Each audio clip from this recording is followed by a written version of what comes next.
Today I'll be showing you how I painted a Loyalist Death Guard for Warhammer 40k Sanguinari Heresy.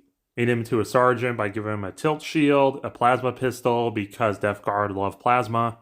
I gave him a Mark 6 head for reasons I'll tell later, as well as I gave him an incense burner from the Dark Angels veteran set because the Death Guard also love incense. After a primer gray, I covered the entire armor with rakarth flesh by Citadel, the color of pure ceramite. Then we paint all the metallic areas with hammered copper. To be different, I also use this on the vents. Painted shoulder pads with castellan green. I also painted his backpack this. This isn't traditional, but I think just like how we paint the power packs on World Eaters blue, I think adding the green here helps break up all the tan.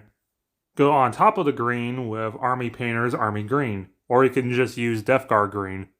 You can build up the tan to a more off-white color with Pallid Witch Flesh, but I think you should save that for Mortarion and the helmets of veterans. And also for veterans, we remember to paint a stripe of green for his helmet. Paint all the black areas black, like the in-between armor bits and the casing of his weapons, and all the areas we want to be silver. Cover the figure in Strong Tone by Army Painter. You can also use Agrax Earthshade. And if you really want to, you can use Streaking Grime, but you don't really need to, despite what all the big shots say.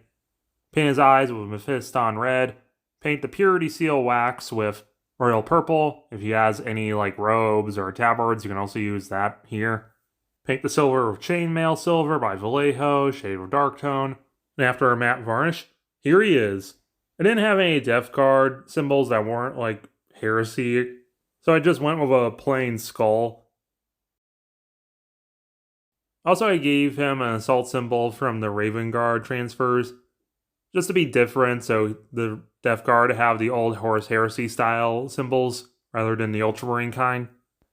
And I do actually have a Typhon. So how I make Mortarion loyal?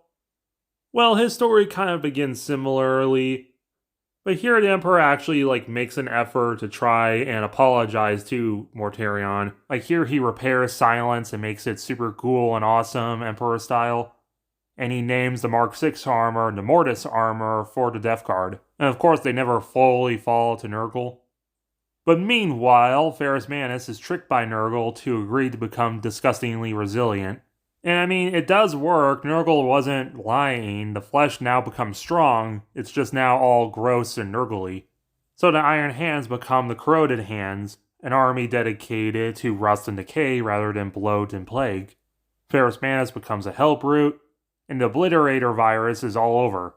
During the early stages of the Heresy, Barbarous is covered with a Warp Storm, so there's not much the Death Guard can really do. Eventually they do try making it through the Warp Storm. Many were lost during this, but they were able to get most of their troops out of the storm. They then went all the way up to Cholchis to save the Word-Bearers, who are being sieged by the Corroded Hands ever since their loss at the Dropside Massacre. After they defeat the traitors, everyone regroups.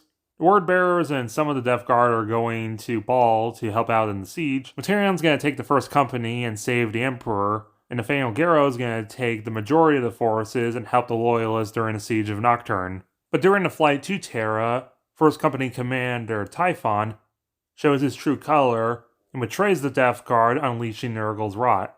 They try forcing themselves out of the warp, but they get attacked by Dark Eldar raiders and get swallowed by a warp storm.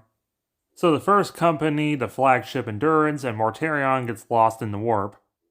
But many years later, Typhon emerges with an army of Plague Marines known as the Harbingers, but the Endurance and Mortarion is nowhere to be seen. Meanwhile, the rest of the Death Guard, Nathaniel Garrow steps forward to become the first chapter master of the Death Guard, leading them to victory over Nocturne, Talarn, and even during the Siege of Terra. And in the post-heresy world, they didn't fully accept the Codex Astartes. They kind of liked the organization aspect, but they also didn't fully like it because Magnus and Lorgar wrote it, and the Death Guard don't really like Psychers due to Barbarous' history. And they also didn't really like the idea of creating successor chapters and breaking down legions, but eventually they did give in and accept it, creating many successor chapters, but there was still a bar on the Liberius.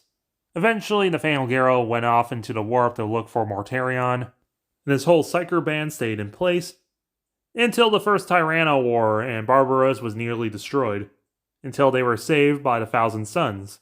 And as tribute to their rescuers, the Death Guard eventually did reopen the Librarium and accepted Psychers, especially given that many of their veterans who actually remembered the old days of Barbarous died off. And ironically, into modern times, a Librarian has become Chapter Master. They were also kind of slow at first to accept the Primaris, but eventually turned around in heavily used Hellblaster units. Then into the Age of Adominus during a battle with Nurgle's forces, from out from the warp, the Endurance emerged, with Nathaniel Garrow, Mortarion, and an army of Death Guard, very confused and ready to fight.